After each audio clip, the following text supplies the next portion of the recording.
Hello everyone दोस्तों, कैसे हैं आप सब लोग। मेरा नाम ज्योति और कला एवं संस्कृति पढ़ाएंगे हम आज आपको। इसकी पहली वीडियो हमने आपको बनाई थी जो वो आप लोगों ने देखी ही होगी।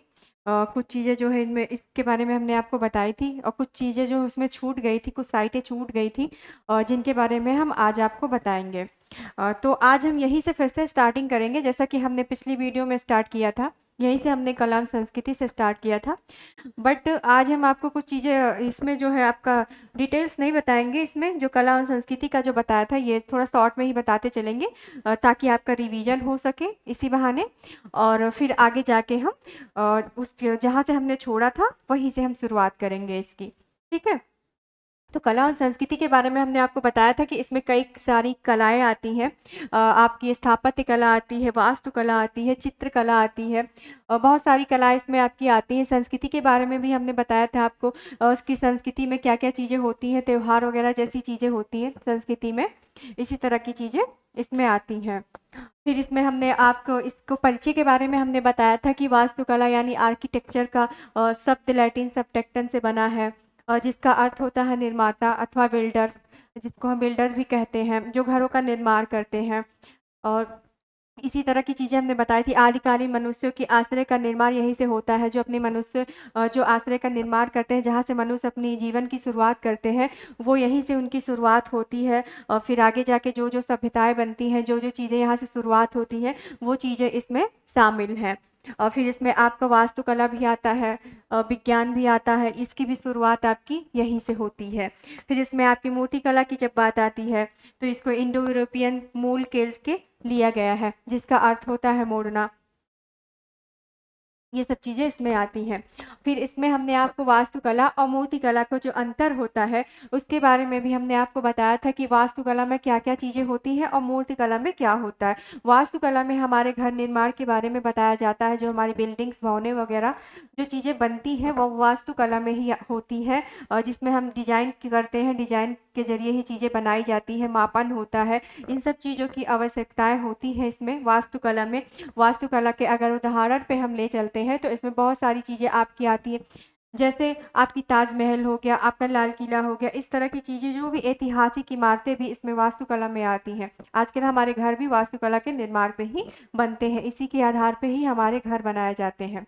और जो मूर्तिकला आपकी होती है, वो मूर्तिकला में आपकी मूर्तियाँ बनाई जाती हैं, इसमें कोई सटीक मापन की आवश्यकता नहीं होती है। ये जो है ढलाई पे ही बनाई जाती है, इसमें जो मूर्तियाँ बनाई जाती हैं और इसमें जो है मापन की ज़रूरत नहीं पड़ती है और इसको कल्पना के आधार पे ही बनाया जाता है मूर्तियों को, जो हम अपने मन में कल्पना करते हैं, उसी आधार पे ही मूर्तियों का निर्माण होता है। मूर्तियों का मतलब डिज़ाइन करते हैं, बनाते हैं। उदाहरण में आपकी कांच की मूर्ति नितिका की मूर्तियाँ हैं, इस तरह की मूर्ति आती हैं आपकी। माता देवी की मूर्ति है, इसी तरह की मूर्तियाँ आपकी मूर्तिकला में आती हैं।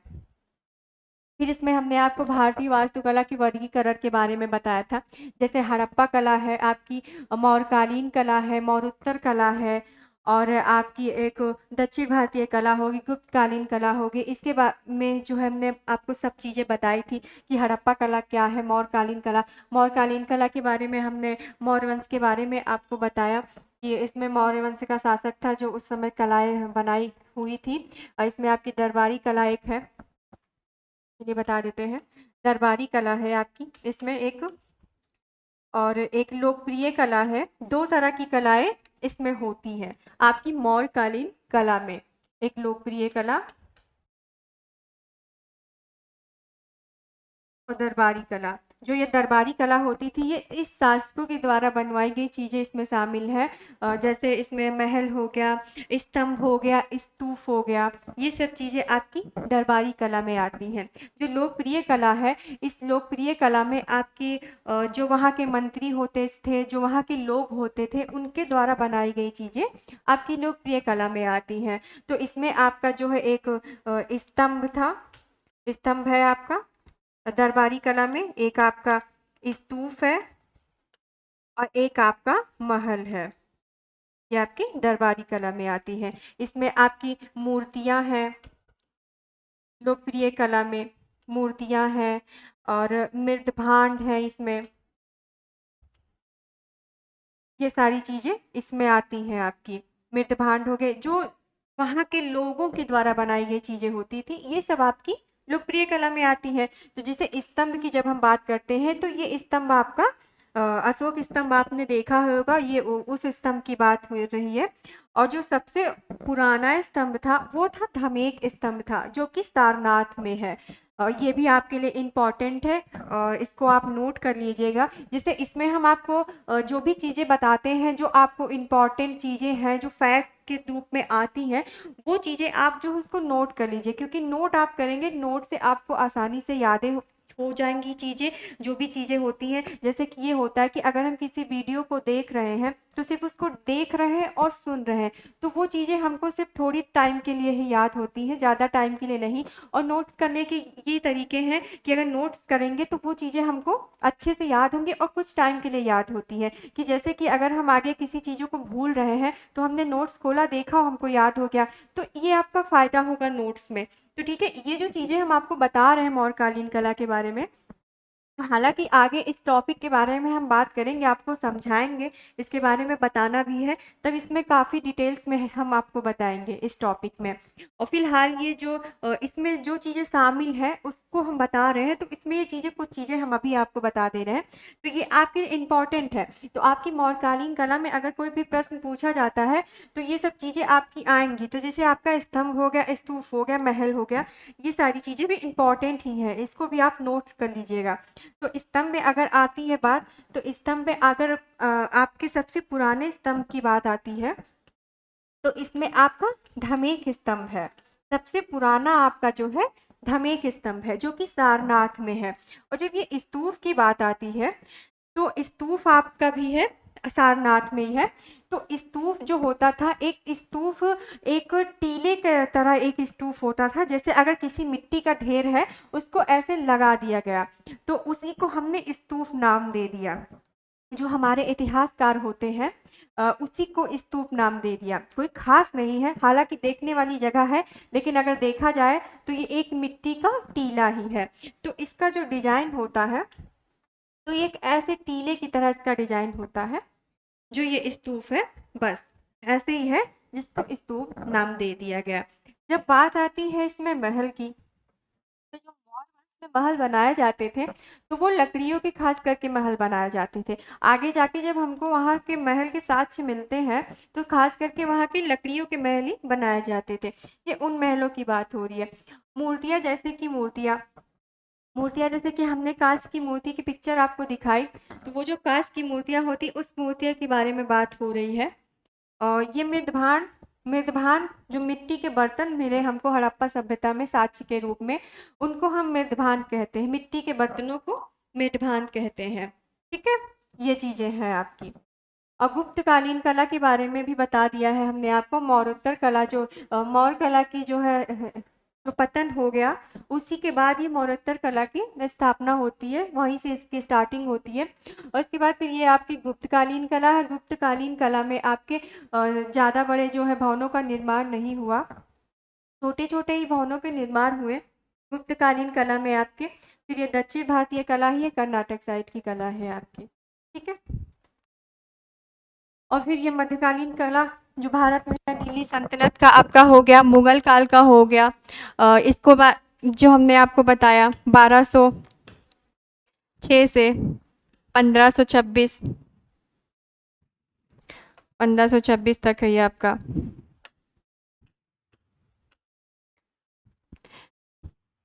मुगल काल की शुरुआत आपको 1526 से होती। इंडो गैथिक शैली के बारे में भी बताया, और रोमन शैली के बारे में भी। ठीक है, फिर आगे जब हम बात करते हैं इन पिक्चर्सों की, इसमें जो है आपके स्नानागार, ये है आपका स्नानागार। ठीक है, ये बहुत ही बड़े स्नानागार था। जो सबसे बड़ा, अगर स्नानागार की बात करते हैं, तो वो सबसे बड़ा स्नानागार आपका था मोहनजोदड़ो से मिला हमको। जो सबसे भव्य और सबसे बड़ा, जितनी भी साइटें थी, उन सारी साइटों में सबसे बड़ा स्नानागार हमको मोहनजोदड़ो से प्राप्त हुआ। तो ये सीढ़ियाँ हैं, ये जो है इसी तरह डिजाइन किया गया था, किनारे किनारे इसके कच्छ है। ये है आपका अन्नागार।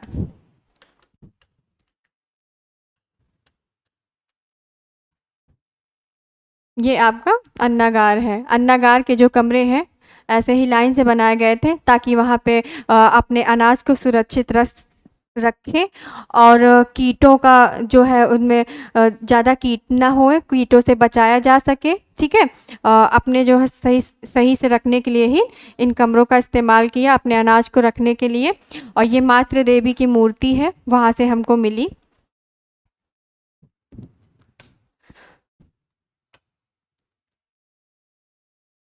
फिर आगे बात आती है इसमें मोहनजोदड़ो की।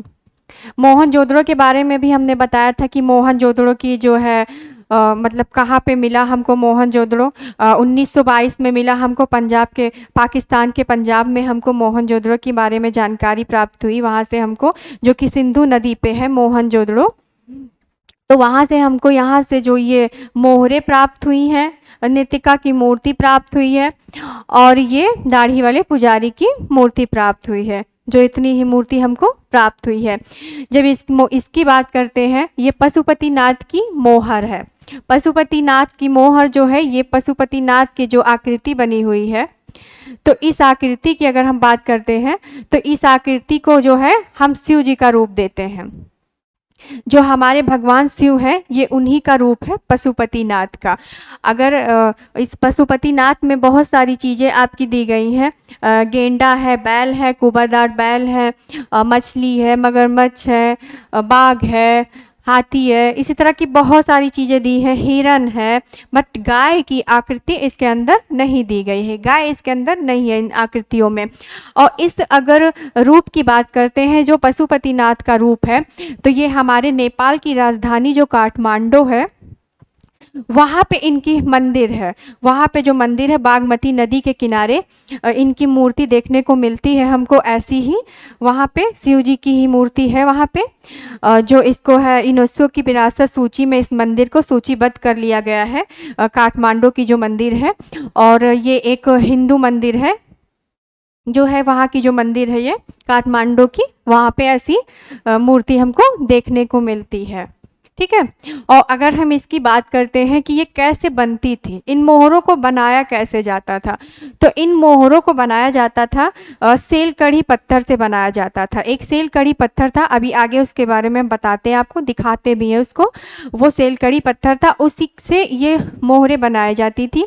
3000 के करीब ये मोहरें हमको वहाँ से प्राप्त हुई हैं। और टेराकोटा से भी कुछ मोहरें बनाई जाती थी, ठीक है। इस तरह से ये मोहरें हम बनाई जाती थी। ये टूटी हुई मोहर है। ये है कांस्य की मूर्ति, ये भी हमको वहाँ से प्राप्त होती है मोहनजोदड़ो से। तो ये मूर्ति प्राप्त होती है कांस्य की मूर्ति। अगर कांस्य की मूर्ति की हम बात करते हैं कि कांस्य की मूर्ति कैसे बनाई जाती थी, कांस्य की मूर्तियाँ ढलाई पे बनाई जाती थी। जो कांस्य की मूर्तियाँ हैं, कांस्य की मूर्ति पहले मोम बना के फिर उसके ऊपर मिट्टी का लेपन करते थे। लेपन करने के बाद फिर उसको थोड़ी देर के लिए सूखने देते थे। इसको सुखा लेते थे मिट्टी का लेपन करके। इसके बाद फिर उसमें कुछ साँचे होते थे, फिर उस मिट्टी को जो लेपते थे उसको गर्म करते थे। फिर साँचे के वहाँ से जो उसमें साँचा होता था उसके अंदर धातु डालते थे, जो भी धातु से मूर्तियाँ बनाई जाती थी। फिर उसके बाद थोड़ी देर के लिए उसको जमने के लिए रख देते थे, वो सूख जाती थी, फिर मूर्ति तैयार हो जाती थी। एक ढलाई पे ही इन मूर्तियों का डिजाइन किया गया है, उसी पे ये मूर्तियाँ बनी हुई हैं जो कांस्य की मूर्तियाँ हैं। तो हम इसमें जब बात करते हैं तो इसमें बहुत सारी चीज़ें हमको मिली। यहाँ से हमको स्वर्ण की प्राप्ति हुई, तांबे की प्राप्ति हुई, कांस्य की प्राप्ति हुई, बहुत सारी चीज़ों की प्राप्ति हुई है हमें हड़प्पा सभ्यता में, जो सिंधु घाटी सभ्यता है हमारी वहाँ से।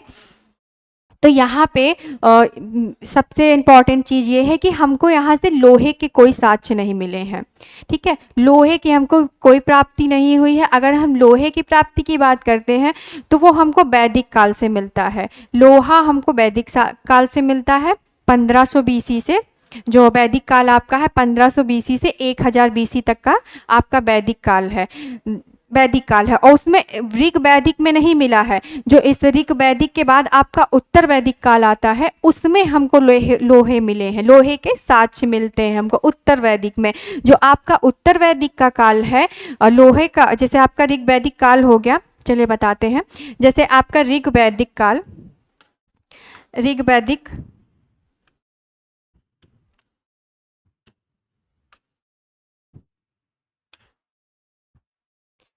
ऋग वैदिक काल की जब शुरुआत की बात करते हैं तो इसकी शुरुआत आपकी होती है 1500 बीसी से। ऋग वैदिक की शुरुआत 1500 बीसी से 1000 बीसी तक। फिर इसके बाद आपका उत्तर वैदिक काल आता है। तो उत्तर वैदिक की जो शुरुआत होती है वो आपकी 1000 बीसी से 600 बीसी तक होती है उत्तर वैदिक की। तो इसी जो 1000 बीसी से 600 बीसी का जो काल था, इसमें हमको लोहे के साक्ष्य प्राप्त होते हैं। ठीक है, और इसमें जो है हमारे हड़प्पा सभ्यता में, सिंधु घाटी सभ्यता में कोई लोहे के साक्ष्य नहीं मिलते हैं हमको।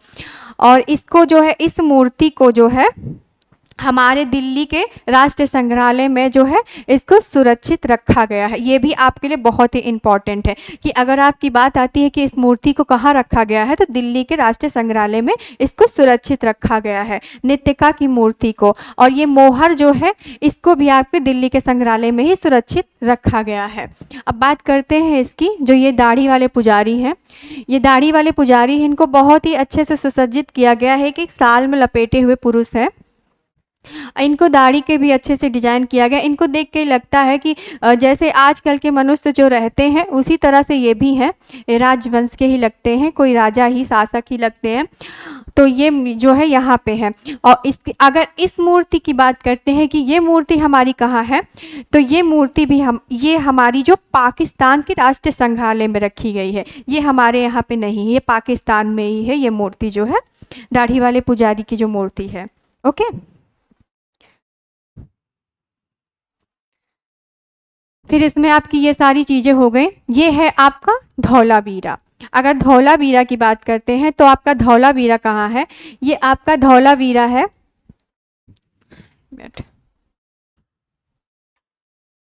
धौलावीरा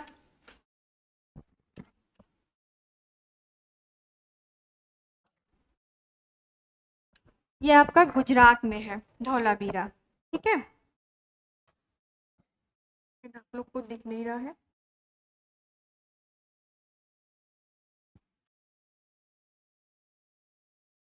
धौलावीरा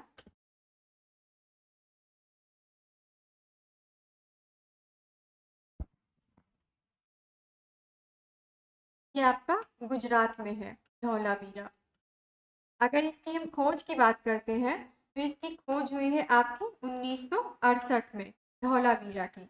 धौलावीरा की खोज 1968 में हुई है। ठीक है,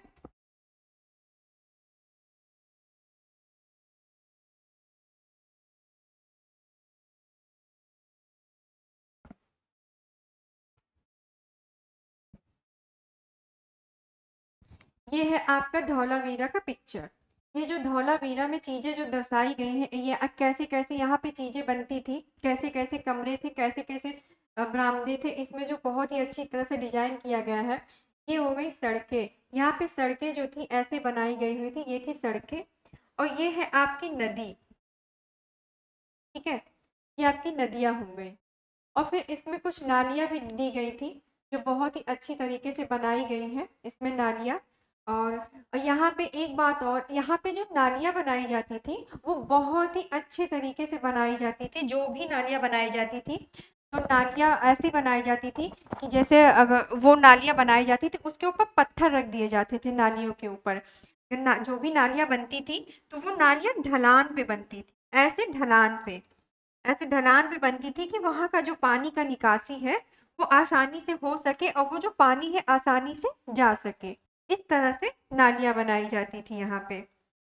ठीक है, और ऐसे बहुत से घर थे जो घरों के अंदर वहाँ पे कुएँ मिले और घरों में जो है कुएँ थे। और इस तरह की नालियाँ बनाई जाती थी, पानी अच्छे से बाहर जा सके। नदियों में इनका पानी जाता था, हालाँकि जो भी नालियाँ थी इनका पानी नदियों में जाता था। और जो कमरे थे वहाँ पे, तो कमरों को जो बनाया गया था वो ऐसे बनाया गया था कि जो है वहाँ पे अच्छी-अच्छी जो खिड़कियाँ भी बनाई गई थी, जो हवा अंदर आ सके, जा सके, मतलब उनको आसानी से रह सके वहाँ के जो लोग हैं कमरे में। ठीक है? बहुत ही वहाँ की जो भी व्यवस्थाएँ थी बहुत ही अच्छी तरीके से थी। इसीलिए हमने इसको नाम दिया कि ये एक नगरीय व्यवस्था थी।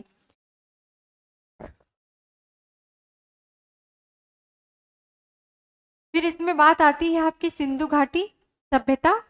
थी, जिसको हम मैनचेस्टर भी कहते हैं, सिंधु घाटी सभ्यता का मैनचेस्टर वो है आपका लोथल।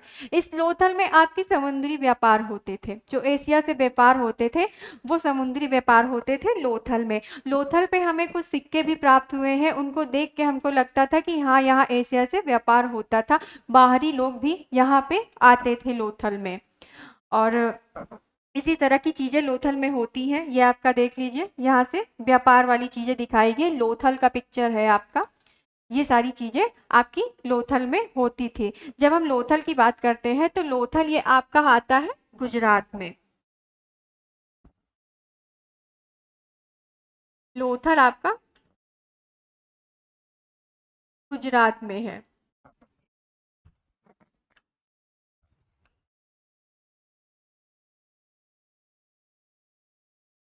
गुजरात साइड में आपका लोथल आता है। और इसमें भी बहुत सारी चीज़ें अच्छी-अच्छी चीज़ें मिली हमको। यहाँ से हमको बहुत सारे मिट्टी के बर्तन मिले। लोथल से भी हमको बहुत सारी चीज़ें ऐसी प्राप्त होती हैं लोथल में। और लोथल की अगर हम बात करते हैं कि इसके खोजकर्ता कौन थे, तो लोथल के जो खोजकर्ता थे वो थे S R Rao. S R Rao थे इसके खोजकर्ता। एस आर राव ने खोज की थी लोथल की। तो इसकी खोज अगर हुई थी तो वो हुई थी 1955 से 1956 के बीच में। 1955 से 1956 के बीच में लोथल की खोज हुई थी। लोथल जो है खोजी गई, अगर साइट की बात करते हैं तो लोथल जो है ये आपकी भोगवा नदी पे है। लोथल लोथल आपका भोगवा नदी पे आता है। ये भोगवा नदी के तट पे आपका लोथल है। ठीक है, ये क्लियर हो गया आपका। और फिर आगे की साइडें हम बताते हैं। इसमें भी आपकी ऐसी ही चीज़ें मिली थी, जो चीज़ें होती जो इम्पोर्टेंट होता है, जैसे जो चीज़ें अलग से मिली हैं वो था आपका यहाँ के जो साक्ष्य थे, ये हो गया आपका समुद्री व्यापार। खास करके इसमें समुद्री व्यापार के ही बारे में मिला। कुछ सिक्के मिले जिससे हमको यहाँ के साक्ष्य मिलते हैं कि बाहरी देश के जो सिक्के थे यहाँ से हमको प्राप्त होते, उससे मिलता है कि हाँ यहाँ पे बहुत सारे व्यापार होते थे, यहाँ से चीज़ें आती थी, वहाँ से चीज़ें आती थी, ऐसे जाती थी। इसी तरह से चीज़ें हमको यहाँ से मिलती हैं। फिर आपका आता है रोपड़।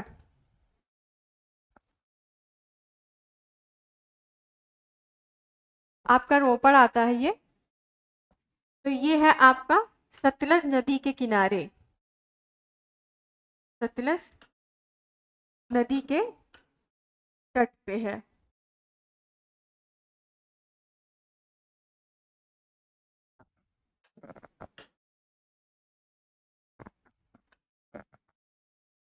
और आपका सतलज नदी के तट पे आता है।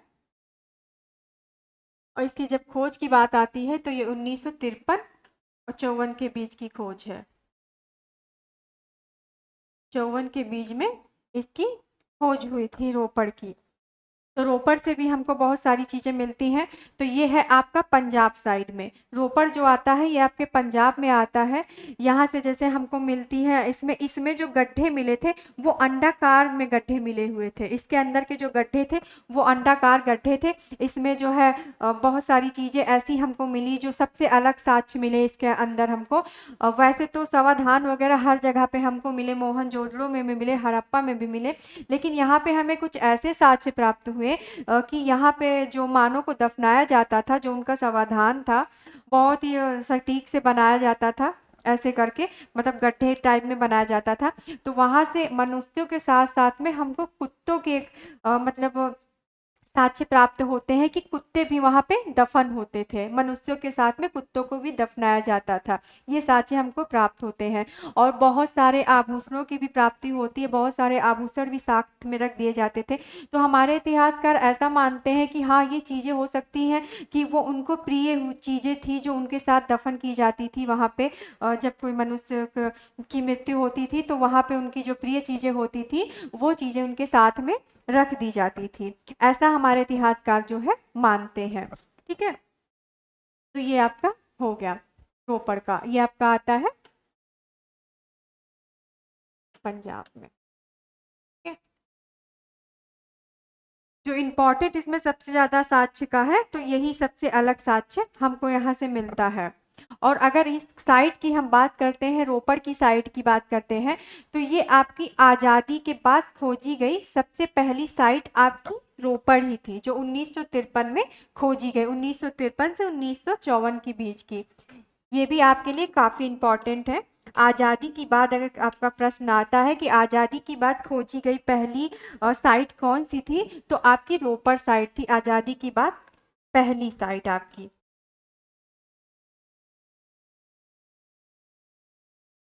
आज़ादी की बाद पहली साइट यही खोजी गई थी आपकी। फिर आते हैं हम कालीबंगा पे। जब हम कालीबंगा की बात करते हैं, तो कालीबंगा आपका ये है राजस्थान में, कालीबंगा। और ये कालीबंगा के जो पिक्चर्स आप देख रहे हो, ये कालीबंगा का खेत है। हमको वहाँ पे कालीबंगा में जुते हुए खेत के प्रमाण मिलते हैं। और ये एक हल है, जो कि लकड़ी का हल है। ये लकड़ी का हल है।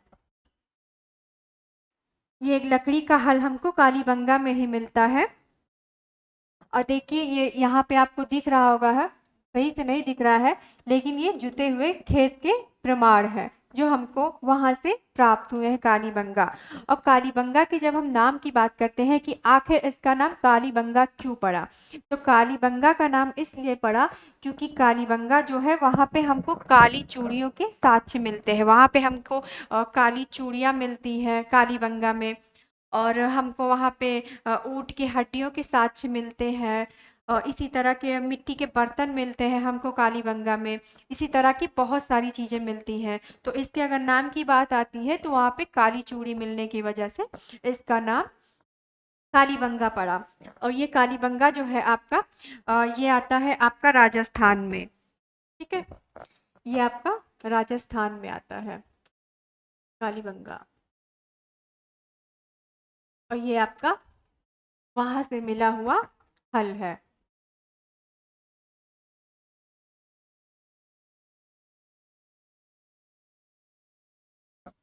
इसी तरह की चीज़ें, बहुत सारी चीज़ें हमको वहाँ से मिलती हैं। मिट्टी के बर्तन मिले हैं।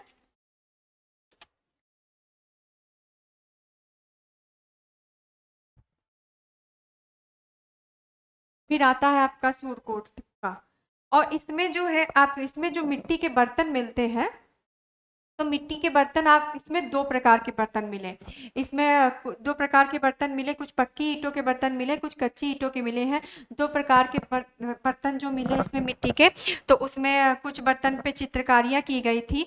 तो जैसे अगर कोई बर्तन वहाँ का होता था, तो ऐसे बर्तन हैं, तो ये इसका जो हिस्सा जो होता है यहाँ का, तो यहाँ पे जो ये वाला हिस्सा जो होता था बर्तन का, तो उसको जो है लाल कलर का कर दिया, रेड कलर में था। और जो इस पे आकृतियाँ बनाई जाती थी, वो आकृतियाँ जो है ब्लैक कलर में होती थी, काले कलर में उन पे आकृतियाँ बनाई जाती थी। इस तरह से चित्रकारियाँ की जाती थी मिट्टी के बर्तनों में। और मिट्टी के बर्तनों में हम अगर आकृति की बात करते हैं, तो आकृति में जैसे वृक्ष की आकृति बनाते थे, पक्षी की आकृति, जानवरों की आकृति, इसी तरह की आकृतियाँ उन बर्तनों में बनाई जाती थी। कुछ काँच के भी चाक के भी बर्तन बनाए जाते थे। उनका जो प्रयोग होता था चाक के बर्तनों का, वो प्रयोग अपने घरेलू उपयोग में लेते थे। जो अनाज का भंडारण करना, पानी रखना, ये सब चीज़ों घरेलू उपयोगों में उन बर्तनों का इस्तेमाल करते थे, जो मिट्टी के बर्तन बनाए जाते थे वहाँ पे। ठीक है, इसी तरह की चीज़ें इसमें आती हैं। और उन्होंने जो जो भी चित्रकारियाँ की, बहुत ही सटीक तरह से की। इसी तरह की जितनी भी चित्रकारियाँ थी वहाँ की, तो उन चित्रकारियों को हमको देख के ऐसा ही लगता है कि उनको बहुत सारी जानकारियाँ थी। बहुत चीज़ें वो लोग जानते थे, हर चीज़ सटीक तरीके से बनाना और हर चीज़ अच्छे से करना, ये सब सारी चीज़ें इसमें आती थी।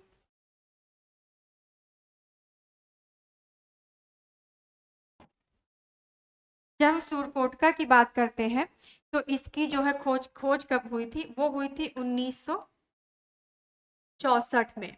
इसकी खोज हुई थी 1964 में। और इसके खोजकर्ता जो थे जगपति जोशी, जगपति जोशी ने इसकी खोज की थी सूरकोटका की। ठीक है। इसमें भी बहुत सारी चीज़ें हमको यहाँ से मिलती हैं।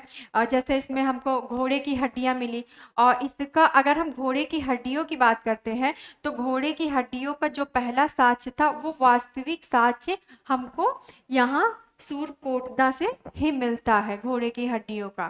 ठीक है? और इसमें फिर आपका आता है कि ये है कहाँ पे? तो ये अगर हम इसके होने की बात करते हैं, तो ये आपका गुजरात में आता है। यहाँ से भी हमको बहुत सारे मिट्टी के बर्तन मिले, मिट्टी की चीज़ें मिले, बहुत सारी हमको ईंटों की प्राप्ति हुई, इसी तरह की बहुत सारी चीज़ें हमको मिली यहाँ से भी। समाधान मिले और कब्रिस्तान, इसी तरह की चीज़ें, बहुत सारी चीज़ें हमको यहाँ से मिलती है।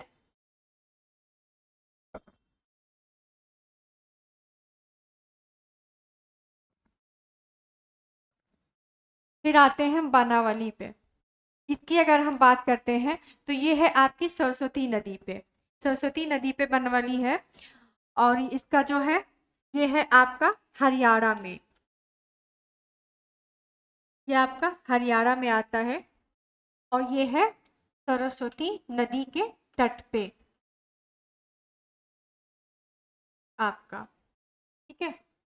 ये सरस्वती के नदी के तट पे है। यहाँ पे मिट्टी के बर्तन मिले हमको, मेदभान मिले। इसमें हमको अग्नि वेदिकाएँ मिलती हैं और इसी तरह की बहुत सारी चीज़ें मिलती हैं। इसमें खिलौने मिलते हैं। खिलौनों का एक हल, छोटे जैसे खिलौने होते हैं, उसी प्रकार का एक हम हल हमको मिलता है यहाँ से। और इसी ये हरियाणा साइड में था, क्योंकि और तो इस अग्नि वेदिकाएँ भी इसमें मिली हमको। इसकी जो बस्तियाँ होती थी, तो बस्तियों को अंडाकार आकार में बनाते थे। जो वहाँ की जो भी हमको बस्तियाँ साक्ष्य मिले बस्तियों के, तो वो अंडाकार आकार में वहाँ की बस्तियाँ हमको दिखाई देती हैं। और अगर इसकी हम शहर की बात करते हैं, तो ये शहर आपका आता है, ये शहर आपका एक ऐसा शहर था जो पहला गलियों वाला एकमात्र शहर था, बनवाली। आपका एक गलियों वाला सबसे एकमात्र शहर था। ये बहुत ही इम्पोर्टेंट है, आपके जानने वाली चीज़ है ये। इसी तरह की बहुत सारी साइडें हमको मिलती हैं। ये है आपका सेलकड़ी का पत्थर। जिस सेलकड़ी के पत्थर के बारे में हमने अभी आगे आपको बताया, कि जो पशुपतिनाथ की मोहर है, तो वो मोहर कैसे बनाई जाती है, टेराकोटा और सेलकड़ी पत्थर से बनाई जाती है। तो ये वही पत्थर हैं, जो इन पत्थरों का आज भी आधुनिक समय में आज हमारे बीच में भी इनका प्रयोग किया जाता है। इनसे बहुत सारी चीज़ें बनाई जाती हैं, ब्यूटी प्रोडक्ट की चीज़ें भी खास करके इनसे बनाई जाती हैं, सेलकड़ी पत्थर से। इस तरह की चीज़ें इनसे बनती हैं। ये आपका वाइट है, ग्रे है, इसी तरह के कई कलर के पत्थर आपको दिखाए गए हैं। ये हो गई हड़प्पा लिपि। इसकी जब हम बात करते हैं, तो ये है आपकी हड़प्पा लिपि, जो कि आज तक इसको पढ़ा नहीं जा सका। ठीक है? इसी आधार पे अगर हम इसको पढ़ लेते, तो हमको कुछ और ही अधिक जानकारियाँ यहाँ से मिलती कि आखिर इन साइटों पे क्या था, हड़प्पा सभ्यता में क्या था, क्या-क्या चीज़ें थी। तो इसको तो बहुत कोशिश की गई, पर इसको आज तक भी पढ़ा नहीं जा सका। फिर जितनी भी चीज़ें, जितनी भी साक्ष्य हमको यहाँ से प्राप्त हुए हैं, तो वो एक आधार पे ही देखते हुए हमको वहाँ की जानकारियाँ मिलती हैं कि हाँ, यहाँ पे चीज़ें ऐसी-ऐसी थी। इसी आधार पे हमारे इतिहासकार इन्होंने माना कि ये चीज़ें मिलती हैं। ये है आपकी हड़प्पा लिपि। अगर हम हड़प्पा लिपि की बात करते हैं, तो इसको हम गोमूत्रिक लिपि भी कहते हैं, बूस्ट्रोक लिपि लिपि कहते हैं। तो इसकी अगर लिखने की बात करते हैं, तो ये आपकी बाएँ से दाएँ, फिर दाएँ से बाएँ, बाएँ से दाएँ, दाएँ से बाएँ, इस तरह से लिखी गई लिपि है ये, हड़प्पा लिपि। इस तरह से लिखते थे। ठीक है? ये हो गया आपका। इसी तरह की चीज़ें हैं इसमें दी गई हैं हड़प्पा लिपि में। ये हो गया आपका मैप। ठीक है? इसमें आपकी बहुत सारी चीज़ें दिखाई गई हैं कि आपका हड़प्पा कहाँ है। तो ये हो गया आपका हड़प्पा, जो आपका पंजाब के पास है, पंजाब में, पाकिस्तान के पंजाब में है।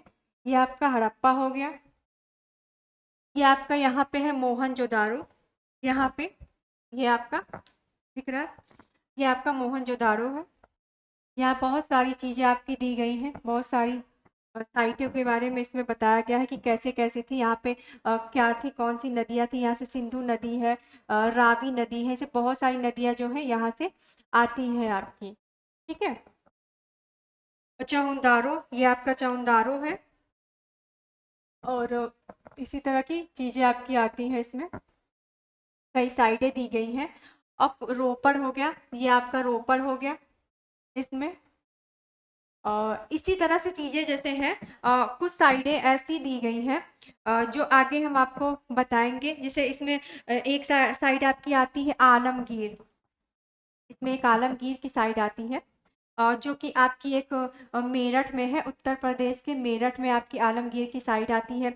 एक आपकी मेहरगढ़ की साइड आती है, मेहरगढ़ की साइड आती है आपकी, इसमें बहुत सारी साइडें आती हैं। जैसे मेहरगढ़ की एक साइड आपकी आती है,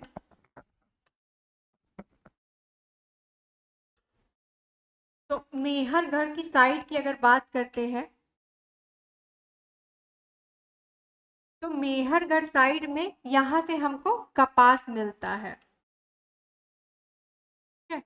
यहाँ से हमको कपास की प्राप्ति होती है। तो मेहरगढ़ में जो कपास की प्राप्ति होती है तो वो 5000 बीसी के लगभग की मानी जाती है। इसमें मेहरगढ़ में सबसे पहला साक्ष्य हमको मिलता है। हालाँकि ये बहुत जल्दी मिलता है, लेकिन बहुत मतलब पहले का ही है, सबसे पहला मेहरगढ़ में है, जो एक कछारी मैदान में है। और जो मेहरगढ़ आपका पड़ता है, वो पड़ता है आपका पाकिस्तान में। मेहरगढ़, मेहरगढ़ आपका पाकिस्तान में है। इसमें भी बहुत सारी चीज़ें आपकी मिली, कपास के साक्ष्य मिले हमको और बहुत सारे मिट्टी के बर्तन हमको मिलते हैं मेहरगढ़ में। और इसमें जो है आपके, ये एक दर्रे पे है, जो मेहरगढ़ है आपका एक दर्रा आता है आपका, उसके पास मिलता है बोलन दर्रा, उसी में है जो आपका मेहरगढ़ के साक्ष्य हमको प्राप्त होते हैं। एक आपकी साइड आती है आलमगीर की। हालाँकि जो इम्पोर्टेंट है उसके बारे में हमने आपको काफ़ी डिटेल्स में बता दिया है। साइटें तो बहुत सारी मिली, पर हमको पढ़ना उसको ही है, हमको ध्यान उसी को रखना है जो हमारे लिए काफ़ी इम्पोर्टेंट है। अगर आलमगीर की बात करते हैं तो आलमगीर आपका उत्तर प्रदेश के मेरठ में आता है। आलमगीर, आलमगीर से भी बहुत सारी चीज़ें ऐसी ही मिली हमको, जैसे कि आलमगीर में आपका सिंधु घाटी का, अगर अगर आलमगीर की हम बात करते हैं तो ये आपका उत्तर प्रदेश में आता है। तो इस हिसाब से अगर देखा जाए तो सिंधु घाटी का ये पूर्वी स्थल माना जाता है। ये सबसे पूर्वी स्थल आपका आलमगीर माना जाता है, जहाँ से हमको बहुत सारे साक्ष्य मिलते हैं। इसमें आपके मेहरगढ़ में जब आते हैं तो मेहरगढ़ में हमको बहुत सारे औजार भी मिलते हैं, बहुत सारी औजार मिलते हैं, हमको अग्नि वेदिकाएँ मिलते हैं, इसमें बहुत सारी चीज़ें आपकी मिलती हैं। तो आपके लिए इम्पोर्टेंट ये भी है कि हाँ, वन डे एग्ज़ाम की आप तैयारी कर रहे हो तो आपका साइट जो है इसमें तो आलमगीर आपका उत्तर प्रदेश के मेरठ से हमको साक्ष्य मिलते हैं, ठीक है? और इसमें ऐसे बहुत सारी साइटें दी गई हैं, चांदोद दी गई है, राखीगढ़ी साइट दी गई है आपकी, और दाइमाबाद है, इस तरह की बहुत सारी साइटें दी गई हैं आपकी। तो उसके बारे में भी हमको बहुत सारी जानकारियाँ यहाँ से मिलती है। और एक इसमें आपकी साइट आती है राखीगढ़ी की।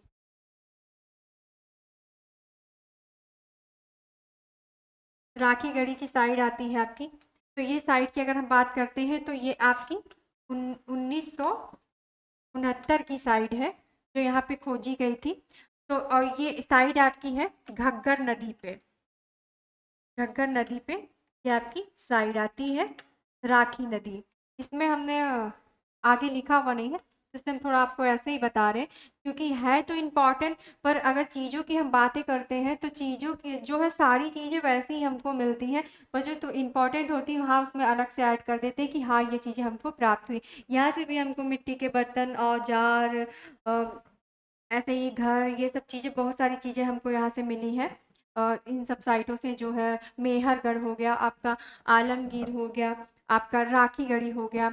और अगर हम इसकी खोजकर्ता की बात करते हैं तो राखीगढ़ी के जो खोजकर्ता थे वो थे आपके सूरज भान, ठीक है? आपकी राखीगढ़ी के जो खोजकर्ता हैं वो आपके सूरज भान हैं। और ये राखीगढ़ी आपका है हरियाणा साइड में, ये हरियाणा साइड में आपका राखीगढ़ी है। ये आपका हो गया, ये आपका इतना राखीगढ़ी का हो गया। और ये आपका मेहरगढ़ है, यहाँ से कपास के साक्ष्य मिलते हैं, मिट्टी के बर्तनों के साक्ष्य मिलते हैं। ये पाकिस्तान में है आपका। और आलमगीर आपका है उत्तर प्रदेश में, उत्तर प्रदेश में मेरठ में। ठीक है, अगर ये हो गया आपका। ठीक है, राखीगढ़ी अगर देखा जाए तो ये राखीगढ़ी सबसे बड़ा स्थल माना जाता है आपका उपमहाद्वीप का। राखीगढ़ी सबसे बड़ा स्थल है आपके उपमहाद्वीप का राखीगढ़ी। ठीक है, इसी तरह की बहुत सारी साइडें आपकी आएंगी। हाँ, एक चीज और, इसकी जो बात अगर आती है कि ये आखिर आलमगीर आपका है कहाँ, तो ये आपका है यमुना नदी पे, यमुना नदी के तट पे है आपका आलमगीरपुर। ठीक है, आलमगीरपुर, आलमगीरपुर कहते हैं इसको। तो ये सारी साइटें आपकी हो गई। ये काफ़ी इम्पॉर्टेंट साइटें हैं आपकी। आगे और भी साइटें हैं, जैसे सनहुदड़ वगैरह, आपकी बहुत सारी साइटें हैं, पर ये आपके लिए काफ़ी इम्पॉर्टेंट है। और इसी तरह की साइटें ही आपके एग्ज़ाम में पूछी जाती हैं। तो जो इम्पॉर्टेंट थी वो साइटें हमने आपको बता दी। ठीक है, और कैसा लगा आप लोग को? अगर वीडियो आपको समझ में आई है, आपको पसंद आ गई है, तो ठीक है, लाइक और सब्सक्राइब कर दीजिएगा। और ठीक है, थैंक यू।